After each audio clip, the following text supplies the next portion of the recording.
Giant killer अशी ओळख असलेले कोल्हापूरच्या चंदगडचे आमदार शिवाजी पाटील यांच्यावर हनी ट्रॅपचा प्रयत्न झालाय। म्हणजे एका अनोळखी महिलेने स्वतःचे अश्लील फोटो पाठवून शिवाजी पाटील यांच्याकडून तब्बल 10 लाख रुपयांची मागणी केलेली आहे। नेमकं हे प्रकरण काय आपण पाहूयात या स्पेशल रिपोर्टमध्ये। चंदगडच्या आमदाराला हनी ट्रॅपमध्ये अडकवण्याचा प्रयत्न, मोबाईलमध्ये अश्लील फोटो पाठवून 10 लाखांची मागणी। आमदार शिवाजी पाटलांची महिलेविरोधात पोलिसात धाव। कोल्हापूर जिल्ह्यातील चंदगडचे आमदार शिवाजी पाटील यांना हनी ट्रॅपमध्ये अडकवण्याचा प्रयत्न झालाय। एका महिलेनं मोबाईलवर अश्लील फोटो पाठवून 10 लाख रुपयांची मागणी केली। गेल्या वर्षभरापासून शिवाजी पाटील यांना हनी ट्रॅपमध्ये अडकवण्याचा प्रयत्न सुरू होता। अखेर शिवाजी पाटलांनी ठाणे पोलिसांकडे धाव घेत तक्रार दाखल केली आहे।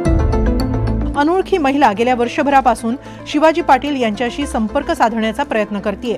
महिला वेगवेगळ्या मोबाईल नंबरचा वापर करून त्यांना फोन करत होती। सुरुवातीला त्यांच्यासोबत मैत्री करण्याची इच्छा व्यक्त केली। महिलेनं हळूहळू फोनवरून चॅटिंग सुरू केलं। संवाद वाढल्यानंतर तिनं काही तरुणींचे अश्लील फोटो पाठवले। फोटो पाठवल्यानंतर त्यांच्याकडून पैशांची मागणी केली। कधी 1 लाख, कधी 2 लाख, तर कधी 5 लाख। महिला शिवाजी पाटलांकडून सतत पैशांची मागणी करत होती। महिलेचा त्रास वाढल्यामुळे शिवाजी पाटलांनी तिला ब्लॉक केलं। पण विधानसभा निवडणुकीआधी महिलेनं पुन्हा तोच प्रकार सुरू केला। दुसऱ्या नंबरवरून अश्लील फोटो आणि संदेश पाठवायला सुरुवात केली।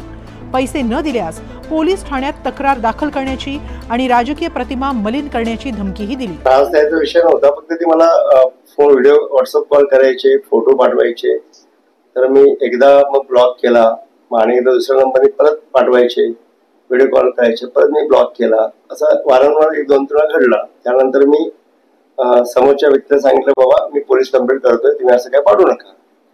त्यानंतर ऐकल्यानंतर मी लाईनला जो मी राहतो हिरानंदन मेडोसमध्ये, मला चित्रसर पोलीस स्टेशनला मी काल कंप्लेंट केली आणि आमचे DSP साहेब प्रशांत कदम साहेबांची भेट घेतली आणि रितसर मी कंप्लेंट केली। एवढाच विषय, आणि पोलिसांचा पूर्ण विश्वास आहे। रितसर कंप्लेंट दाखल झाल्यानंतर रितसर ते तपास करतील। आरोपी पकडला गेल्यानंतर त्यांच्या स्टेटमेंटमधून त्याच्या मागे कुठला राजकीय हेतू असेल किंवा त्याच्या मागे कोण असेल तर आपल्याला स्पष्ट होईल। आता निवडणुका जवळ आले, कुठेतरी बदनामीचं प्रकरण होते, आणि म्हणून त्या कारणाने आपण हा तपास योग्य रीतीने चालू आहे आणि त्याचा तुम्हाला सगळ्यांना निष्पन्न होईल। हनी ट्रॅप वगैरे असा प्रकार नाही, मी त्या व्यक्तीला कधी पाहिलं नाही किंवा तिने मला पाहिलेलं नाहीये। पैशांची मागणी वाढल्यानंतर पाटील यांनी 8 ऑक्टोबरला ठाण्यातील चितळसर पोलीस ठाण्यात तक्रार दाखल केली।